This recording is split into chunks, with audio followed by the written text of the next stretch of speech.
A Meeting for the Ages. Chapter 1. Trinity is right in the middle of Jornada del Muerto. And yes, it stands for Dead Man's Journey. You drive past it on a 2-lane blacktop road that runs right through the White Sands Missile Range, deep in the Sonoran Desert in New Mexico. It was night, and the road was empty. The sky was black velvet, and the stars were as clear as they are where there is no civilization. Even the occasional meteor flew over the horizon like a lone snowflake. It was just me, my trusty F-150, and the occasional armadillo. All that was missing was a smelly old brown dog named Buster, and it would have been a sad country-style song. I remembered a few days ago, it's funny how a simple decision can change your life. To cross the street or not to cross the street. To turn left or right. To scratch an itch or not. We make hundreds of these choices every day, and sometimes they can kill you. I couldn't figure out what was wrong. She was just acting different. There was too much detail in her work, as if she were painting a picture. She was too attentive to the schedule, like she was watching me, and meticulously fulfilling her feminine duties. It was as if she thought that loving me more often would make me less suspicious. It's funny how a simple decision can change your life. To cross the street or not to cross the street. To turn left or right. To scratch an itch or not. We make hundreds of these choices every day, and sometimes they can kill you. I couldn't figure out what was wrong. She was just acting different. There was too much detail in her work, as if she were painting a picture. She was too attentive to the schedule, like she was watching me and meticulously fulfilling her feminine duties. It was as if she thought that loving me more often would make me less suspicious. In this age, it's too easy to get to the truth. In fact, people would cheat less if they knew how far technology extends. So when that little devilish suspicion tickled my fancy, I simply downloaded the highly rated bluejacking tool. The only problem is that you might find out things you just don't want to find out. Brenda was a great wife, smart, witty, gorgeous, and just a monster in the bedroom. How we met and married is irrelevant. Suffice it to say that for 14 years, we lived a happy middle-class life in the northeast suburbs of Albuquerque. We were low-income by choice, so we could afford the best of everything: a nice house, frequent traveling, and expensive restaurants. Brenda was a treat on a stick, petite, dark-haired, dark-eyed, and very shapely, with firm breasts and amazingly long legs. But her most important asset is her firm, calloused ass. My wife was doing PR consulting for an international company that made its fortune building paradises. Given New Mexico's sunny climate, building paradises had long been a growth industry. The only problem was that the people living in the paradise might not want to pave it. So Brenda held many meetings and networked with major financiers and politicians. Brenda's career was my version of Dante's 90th level of hell. I'm a nerd, you see, and nerds don't get out much. I do botany work at Sandia National Laboratories, which is why we lived in Albuquerque. The job is high-paying and not stressful because I'm very good at what I do. I work in the field of counterintelligence technology. It's a profession that's all about lying and deception, kind of like politics. The job involves a lot of old-fashioned machismo, but it's more like Dr. Evil's machismo than Conan's machismo. Of course, a devilishly clever man will always defeat a muscular and stupid one. You may be wondering how Brenda and I ended up as a beauty and a nerd. Like I said, the details of the affair don't matter. We hit it off because we are both smart, fun, and adventurous. She's dated a lot of jocks and pretty boys. I'm not bad looking and fairly well off, so I've had my share of hot women. The problem was that everyone we dated before we met bored us to tears. After marriage, you will spend a significant amount of time with only one person. That's why it's better for you to marry someone who makes you happy. Brenda and I had very different personalities, but we fit together like we were made for each other. But that doesn't mean we walked around joined at the hip. We had our own interests and special abilities, but our complementary qualities cemented our bond. Brenda's emotions made her a delightful partner. My wife was never bored or dull with me, but sometimes her feelings got the best of her, and she relied on me to calm her down. And me, I'm too brainy. Brenda pulled me out of my own thoughts. We're both not very big. Brenda is 5'2", and I might be called 5'9", but we are both as healthy as can be. We both love the outdoors, And Albuquerque is the perfect place for that. We hiked, biked, and kayaked daily. People thought we were the perfect couple. I think it was my lack of height that gave Hondo the idea that Brenda would be easy prey. Richard Tadwell was a neighbor. He was a major in one of the training wings at Kirtland, and the role of great American hero was right up his alley. He had even adopted a call sign. No one knew where he got it, for he wasn't a pilot, but he preferred to be called Hondo. Most of us just called him Tud, mostly because he hated being called that. Tud was muscular, half a foot taller than me, and perhaps 70 pounds heavier. Most of that weight was subcutaneous fat, whereas I didn't have an ounce of fat at 75. But the contrast in size made it seem like I was 3/4 taller than he was, and he didn't hide it. Every guy has been bullied. Most either accept it or fight it. But there are some fun alternatives. I've always had a way with words. So in situations where I was being bullied, I would respond with a clever remark that got to everyone else, but flew right over the target's head. The trick was to stab the guy in such a way that he wouldn't realize it had happened until his head turned and fell off. So when Hondo patronizingly called me Little Davy, I shrugged, laughed self-consciously, and guffawed. Not where it counts, little Dickie. The look of confusion on Tud's face at the bursts of laughter was priceless. A snake snuck into my garden because people in our neighborhood like to party. There are many things that interest me, but none of them include gossip, innuendo, or frank judgments about the worldly adventures of distant acquaintances. But Brenda is steeped in that. I never could figure out if her group really enjoyed each other's company, or if the parties were just a playing field for them to stake out their territory. What I do know for sure is that there was too much drinking and up-close and personal contact among the players. I went to these awful events because that's what good husbands do. However, since I cared least about golf or the Albuquerque Isotopes win-loss record, I always found myself in the group of supportive spouses, while the insiders reveled in the pleasures of the herd, typically a cheerful arrival, followed by a machine gun crackle of small talk as they recounted the events of the 6 long days they had spent apart. Then, after the wheels of socializing had been greased by copious amounts of alcohol, the participants would move on to the real point of the evening: cozy drunken conversations. These conversations usually involved overly familiar touches, some questionable touches, and melodramatic outpourings of emotion about topics that might have seemed trivial if both conversationalists were of sound mind. Brenda lived for this. She told me she was a people person. She certainly was. But she also enjoyed playing mother confessor to her daredevil girlfriends. Vampires must suck blood, and Brenda seemed to have the same need to gossip. Nevertheless, I learned some very shocking things about the supposedly happily married residents of the neighborhood. It was at one such party that I caught my wife having an intimate conversation with Hondo Tudwell. It was amazing. Tud was hunched over and looking distraught, and Brenda was lovingly squeezing his hand in hers. I would have bought the pretense if it weren't for the fact that Hondo kept his eyes on Brenda's ravishing cleavage as he poured out his heart. I hated this guy for a number of reasons, besides the fake machista act. The scene playing out in front of me only added another count to the indictment. Turd was a ruthless womanizer.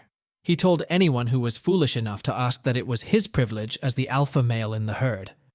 We all thought it was because he was an immoral asshole. We used to ignore him unless he was bothering your wife. Then the impulse was to snatch her from his clutches, and the sooner the better.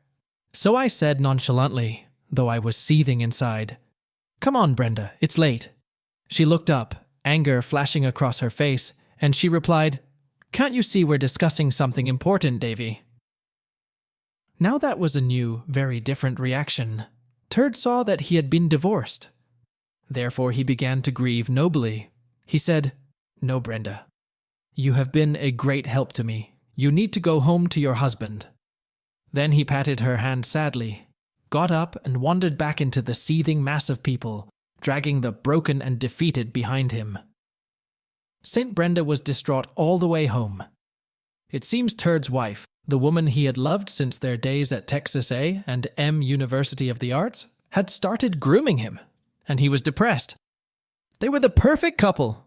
Turd was an obnoxious, narcissistic asshole, and Polly was an empty-headed, narcissistic bimbo who used to be Miss Texas World. She was breathtaking, unless you had a harrowing experience with her. After all, a person's body has as much blood as it needs, right? In Polly's case, it was obvious that her bust was siphoning off the life-giving fluid that should have gone to her brain.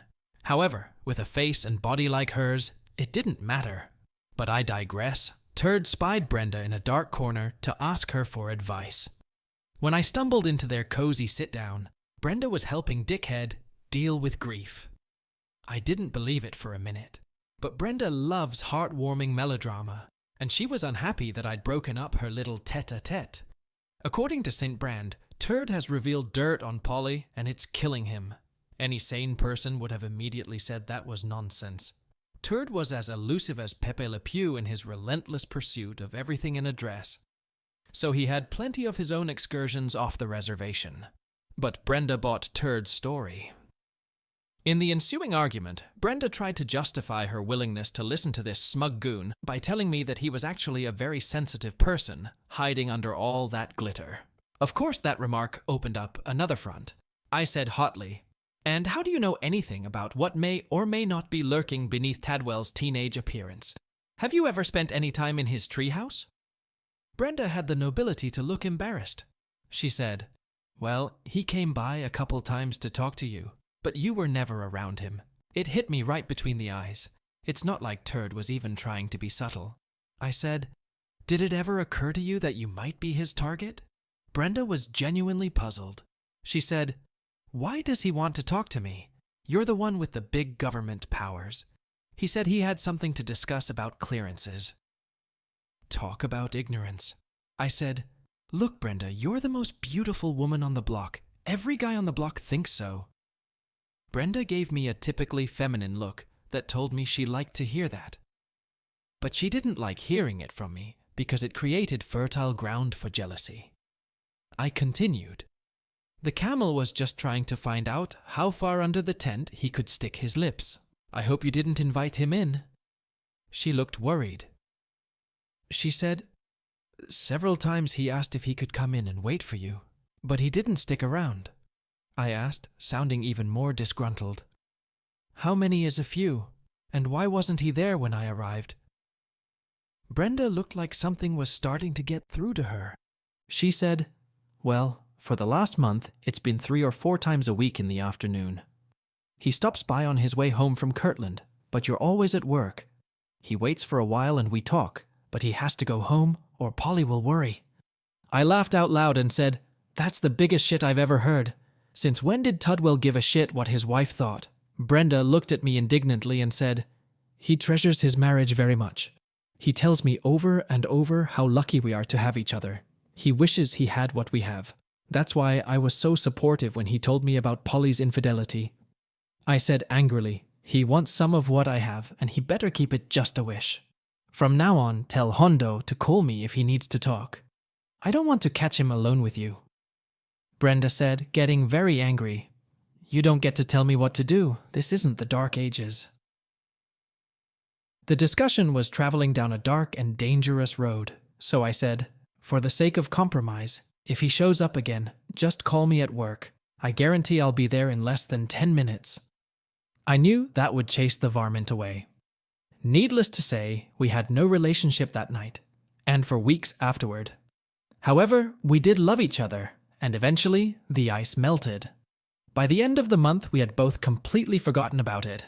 I thought Santa Fe is 1.5 miles above sea level, so even if it's hot in Albuquerque, it's always nice there. Santa Fe is also home to the most interesting art scene in the United States. Brenda and I were Georgia O'Keeffe fans, and her museum was selling several originals. The paintings went for between $1 million and $5 million, but I had my eye on a signed serigraph. It seemed like we could get it for only $3,000. So we went there to try our luck. Sometimes we camp out. But this was an expedition to a fine art museum. So we took a different route and stayed at the Inn of the Five Graces, which is relatively close to the museum. The place resembled a hacienda, adobe walls and heavy Spanish furniture. The bed looked as if Ferdinand and Isabella had carved it in the monstrosity's Ruz workshop. The word ornate didn't fit to describe it. That was fortunate, as Brenda was finally back in a good mood. My spouse has been distant all month. I attributed it to a fight over turd. She thought I was being mean and insensitive, while I thought she was being an idiot. We actually made love more often than usual, but it wasn't the usual all-in-one extravaganza we were both used to. Obviously, there were still some tender feelings. As we finished our meal at a nearby restaurant, night fell. There is something special about a sunset on a warm evening in Santa Fe. The air is soft, and the light has a unique red-golden hue. The sky was almost purple, with bright incipient stars, and the crescent moon rising in the northeast made me want to howl. And Brenda's enthusiastic gaze told me that howling was going to happen tonight. She was wearing a little black dress, adorned with a necklace that had small pieces of pure turquoise set into it. I bought it for her that same afternoon. Brenda is of Italian descent, and the contrast of the bright blue stones against her smooth, swarthy Mediterranean skin was lovely. My wife has one of those perfectly proportioned faces, with huge brown eyes and a cap of thick, dark brown hair that she wears in a stylish pixie cut, with ripped layers that emphasize her high cheekbones and sharp chin. When Brenda sets her deep, dark gaze on some poor man, there is little he can concede to her. However, Brenda's mouth and sculpted lips are what stop traffic. Movie stars pay fortunes to have full, moving lips like hers. They're always in motion when we kiss, nibbling and pulling. It's the best sensation imaginable because it conveys her full participation. Usually we take a long time to prepare for the pleasantries, rather than just diving headfirst into it. But my wife was on a mission. As soon as we entered the room, she jumped out of her dress and dragged me into the bedroom by my tie. The sight of that thong made me a titan. And then the thought hit me. When did she start wearing thongs? As soon as Brenda got to the bed, she turned around and just ripped my shirt open, buttons flying in all directions, and fell to her knees. She went at it like it was the last ice cream on earth. It got me thinking. In all our marriage, Brenda had never done anything even close to similar. But before I could think about what had just happened, she pulled away and began frantically dragging me toward the bed. Once we got to the bed, my wife turned around, and without further ado, she wrapped her arms around my neck and pulled me to her to give me the hottest kiss she had ever given me. There are moments here that YouTube didn't miss, but they're already on our Patreon. Brenda is a petite woman, but she has a beautiful, strong body. All the feelings and scenes with her are like listening to the first notes of Beethoven's Ninth Song. You can hear it a million times, but it still touches you deeply. I had an irresistible urge. So I sat down on the bed and pulled her to me. I sat with her and drove her into a frenzy. She was on fire. Never in our entire extensive history had I remembered her showing herself like that. She pushed me away, hastily climbing onto the bed. She became completely inarticulate for a change, making strange and growling noises. Brenda found herself in a whole new brave world of wild screams. The expression on her face expressed intense passion. Then she began to simply shout, "Oh my God, Davy." Then Brenda paused, strangely still. It was like she was having a hyper-rational moment. It was strangely spiritualized. Brenda leaned over, opened her incredible eyes, and looked directly at me. I saw her love and also something else. It was like regret. There's also a very hot scene here that YouTube wouldn't have missed and banned this clip. It was such a bizarre experience that I had a hard time coming to my senses. But this final demonstration of carnal intemperance took me to my goal at the speed of light. I was completely exhausted by the time I reached the finish line. Then we lay side by side in the moonlight, holding hands and drenched in sweat. I almost didn't ask her about it. I should have, but the warning signs were still too new, and we'd been married too long for me to face her out of the blue. So I suppose it's natural to hesitate. Am I serious? Who's brave enough to put their happiness on the line with one roll of the dice after a fantastic night? Your life will take a much darker path if you end up with snake eyes. I had a great career, a beautiful wife, and life was good. So let's save the questions for another time. Brenda turned to me and said almost desperately, "I love you, Davy. Don't ever forget that. You are my man. We're going to grow old together. Just you and me." It was a fitting end to a very strange evening. Dear viewers, today we close the first chapter of our mesmerizing story that plunges us into the depths of love, passion, and betrayal. We have witnessed how Dave and Brenda's peaceful and seemingly perfect existence is suddenly overshadowed by dark clouds of doubt and misunderstanding. Their night full of passion, and Brenda's sometimes uncharacteristic behavior, makes us wonder about the secrets that may lurk behind the facade of a happy marriage. Is the curtain of secrecy unfurling? Or is this just a precursor to a more powerful reveal? Paradoxically, sometimes one of life's most incredible nights can be the harbinger of a thunderstorm on whose doorstep the question arises, are things really as good as they seem? The deep words of love and promise whispered by Brenda sound almost like a plea for forgiveness, creating a psychologically intense plot twist that unwittingly makes Dave wonder about his wife's devotion. What awaits our heroes in the next chapter? What secrets is Brenda ready to reveal, and is Dave ready to face the possible truth? Will there be an answer to the troubling question of reticence and stranger touches? A thrilling continuation of the story awaits you on our Patreon, where you can find the full uncensored version of the first chapter. We invite you to stay tuned to see how this tangle of mysteries unravels, as each new answer may create many more questions.